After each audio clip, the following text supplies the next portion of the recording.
അതുകൊണ്ട് നമ്മുടെ ജീവിതം മനോഹരമാക്കാൻ ജീവിത ശൈലികൾ സമാധാനത്തിന്റെ മാർഗത്തിലൂടെ സഞ്ചരിക്കുവാൻ, രക്ഷയുടെ വഴിയിലൂടെ സഞ്ചരിക്കുവാൻ നമ്മൾ ജീവന്റെ മാർഗം അന്വേഷിക്കേണ്ടതാണ്. അതാണ് സുവിശേഷം 6-ാം അധ്യായത്തിൽ പറയുന്നത്. ഞാൻ നിങ്ങളോട് പറയുന്നു, എന്ത് ഭക്ഷിക്കും, എന്ത് പാനം ചെയ്യുന്ന ജീവനെ കുറിച്ചോ, എന്ത് ധരിക്കുമെന്ന ശരീരത്തെ കുറിച്ചോ നിങ്ങൾ ഉൾക്കൊണ്ടാകുള്ളതാകണ്ട. ഭക്ഷണത്തെക്കാൾ ജീവനും വസ്ത്രത്തെക്കാൾ ശരീരവും ശ്രേഷ്ഠമല്ലേ? അപ്പൊ നമ്മൾ ഭക്ഷണം നമ്മുടെ ജീവനില്ലാത്ത ശരീരത്തെ ഭക്ഷണത്തിന് ആവശ്യമുണ്ടോ? ജീവനില്ല.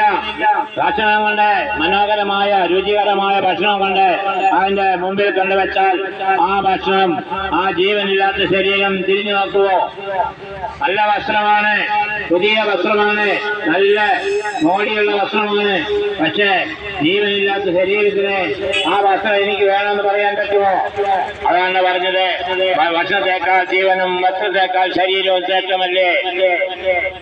പിന്നെ പറയാണ്, ആകാശത്തിലെ പറവകളെ നോക്കൂ, അവ വിതയ്ക്കുന്നില്ല, കൊയ്യുന്നില്ല, കളപ്പുരകളിൽ ശേഖരിക്കുന്നില്ല, എങ്കിലും എന്റെ സ്വർഗ്ഗസ്ഥനായ പിതാവ് അവയെ തീറ്റിപ്പോറ്റുന്നു. അവയേക്കാൾ എത്രയോ വിലപ്പെട്ടവരാണ് നിങ്ങൾ. ഉൾക്കണ്ട മൂലം ആയുസിന്റെ ദൈർഘ്യം ഒരു മുഴമെങ്കിലും കൂട്ടാൻ നിങ്ങളിൽ ആർക്കെങ്കിലും സാധിക്കുമോ? വസ്ത്രത്തെ പറ്റിയും നിങ്ങൾ എന്തിനാകുലാകുന്നു? വയലിലെ ലില്ലികളെ നോക്കൂ, അത് വിതയ്ക്കുന്നില്ല, ആ നൂൽ നോക്കുന്നുമില്ല, എങ്കിലും സോളമൻ പോലും അവയിൽ ഒന്നിനെ പോലെ അലങ്കൃതനായിരുന്നില്ല. ഇന്നുള്ളതും നാളെ അടിപ്പേറിനെ ദൈവം ഇപ്രകാരം അലങ്കരിക്കുന്നെങ്കിൽ അല്പവിശ്വാസികളെ, നിങ്ങളെ അവിടുന്ന് എത്രയധികമായി അലങ്കരിക്കുകയില്ല. അപ്പൊ നമ്മളെ അലങ്കരിക്കുന്നത് ഈ വയലിലെ പുല്ല്. ആരാണ് അതിനെ മനോഹരമാക്കിയത്? അതിനാരെങ്കിലും കളകളടിച്ചു കൊടുത്തോ?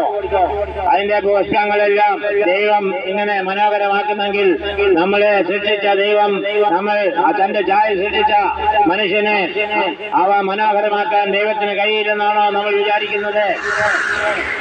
കാരണം നമ്മൾ മറാമാക്കാരുടെ ലേഖനം പറയുകയാണ്, ദൈവത്തെ അംഗീകരിക്കുന്നത് പോരായ്മയായ കരുത നിമിത്തം ദൈവം അവരെ അധമവിവാഹത്തിനും അനുചിത പ്രവർത്തിക്കും വിട്ടുകൊടുത്തു. എല്ലാവരും തിന്മകളും, അസൂയ, കൊലപാതകം, വേഷനി, വഞ്ചന, പരദ്രോഹം എന്നിവയാൽ വഴി അവരെല്ലാ തിന്മകളും നിറഞ്ഞവരായി. അസൂയ, കൊലപാതകം, വേഷനി ഇവയെല്ലാം അവരിൽ നിറഞ്ഞു. അപ്പൊ നമ്മൾ വേഷനി പറയുന്നവരും അസൂയപ്പെടുന്നവരും ഒക്കെ ആകുന്നത് എന്തുകൊണ്ടാണ്? ദൈവത്തെ അംഗീകരിക്കാത്തത് കൊണ്ടാണ്.